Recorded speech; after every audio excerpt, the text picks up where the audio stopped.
A ver, imaginen esto por un segundo. Hasta hace nada, pero nada, en la República Dominicana, un policía o un militar podía terminar en la cárcel por su orientación sexual. Hoy vamos a desglosar una decisión judicial que es, bueno, histórica, porque acaba de cambiarlo todo. Estamos hablando de una redefinición de los derechos humanos dentro de las mismas fuerzas de seguridad del país. La pregunta central de todo esto es, bueno, es impactante. ¿De verdad un policía o un militar dominicano podía ir a la cárcel por su orientación sexual? Y aunque parezca una locura en pleno siglo XXI, la respuesta, hasta hace muy poco, era un sí rotundo. Y es justamente ese sí el que un tribunal acaba de borrar de un plumazo. Ok, empecemos por el principio, el veredicto histórico. Aquí es donde el Tribunal Constitucional entra en juego, y vaya que se convierte en el protagonista de este cambio monumental. Entonces, frente a estas leyes, que eran de otra época, ¿cuál fue la respuesta del máximo tribunal del país? Fue una sola palabra. Una, pero con el peso de décadas de injusticia encima. Inconstitucional. Así de claro y así de demoledor.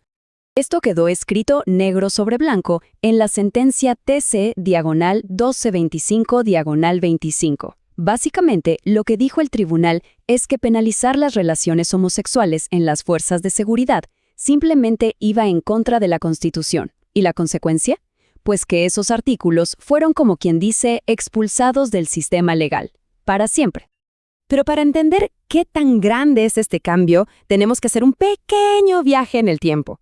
Porque, a ver, estas leyes no son de ayer. Eran prácticamente fósiles legales de mediados del siglo XX. A ver, pensemos en las fechas. Una ley era de 1953. ¿1953? La otra, de 1966. O sea, estamos hablando de normas que estuvieron vigentes por más de 70 años. ¡70 años! 7 décadas hasta que, por fin, en 2025, el tribunal dijo, basta ya. Y ojo que no estamos hablando de una simple multa o un llamado de atención. No, no. Las penas eran serias, ¿eh? Un oficial se enfrentaba a hasta 2 años de cárcel. Un alistado, hasta 6 meses. Esto no era simbólico, era una amenaza muy real de perder la libertad por algo que pasaba en la vida privada. Y aquí está el meollo del asunto, la injusticia en su forma más pura. La misma exacta conducta, un acto entre 2 adultos, se convertía en un delito si era entre personas del mismo sexo.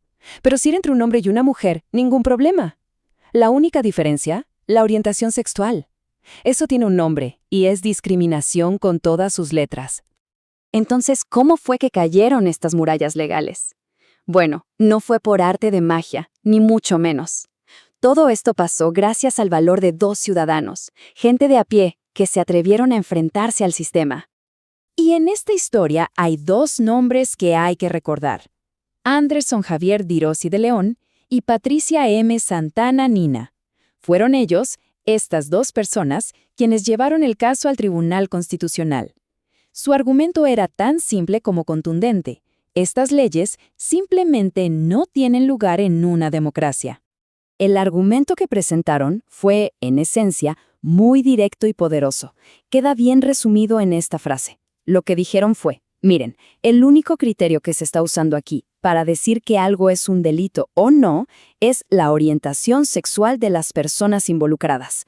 Y eso, pues, es la definición del libro de lo que es discriminar. Muy bien. ¿Y qué dijo el tribunal al respecto? Pasemos a ver los fundamentos del fallo, o sea, las razones detrás de esta decisión tan importante.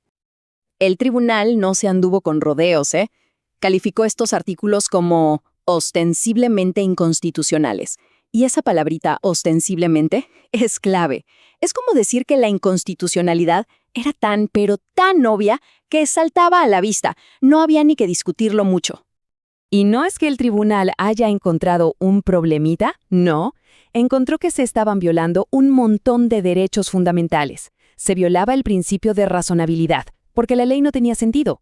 También el derecho a la intimidad, el libre desarrollo de la personalidad, hasta el derecho al trabajo. Y por supuesto, el más importante de todos, el principio de no discriminación. Ok, Con un fallo así de fuerte, la pregunta es obvia. ¿Cuál es el impacto real? ¿Qué cambia a partir de hoy? La respuesta corta es que, bueno, se abre un panorama legal totalmente nuevo. Si lo resumimos, el camino a la igualdad se ve bastante claro. Primero, teníamos estas leyes discriminatorias de hace décadas. Segundo, dos ciudadanos valientes dijeron, esto no puede ser, y las desafiaron. Tercero, el Tribunal Constitucional les dio la razón y anuló los artículos. Y cuarto, el resultado final, ser homosexual en la policía o en las Fuerzas Armadas dejó de ser un delito. Para que quede súper claro, en la práctica esto significa que el artículo 210 de la Ley de la Policía y el 260 de la Ley Militar simplemente desaparecieron. Ya no existen. Fueron eliminados para siempre del sistema legal dominicano. Y cerramos con una pregunta que queda en el aire. Este fallo es, sin duda, una victoria enorme para los miembros de las fuerzas de seguridad. Pero, ¿qué significa para el resto del país? ¿Será este el primer paso hacia una igualdad de derechos mucho más amplia en toda la República Dominicana? El debate definitivamente recién empieza.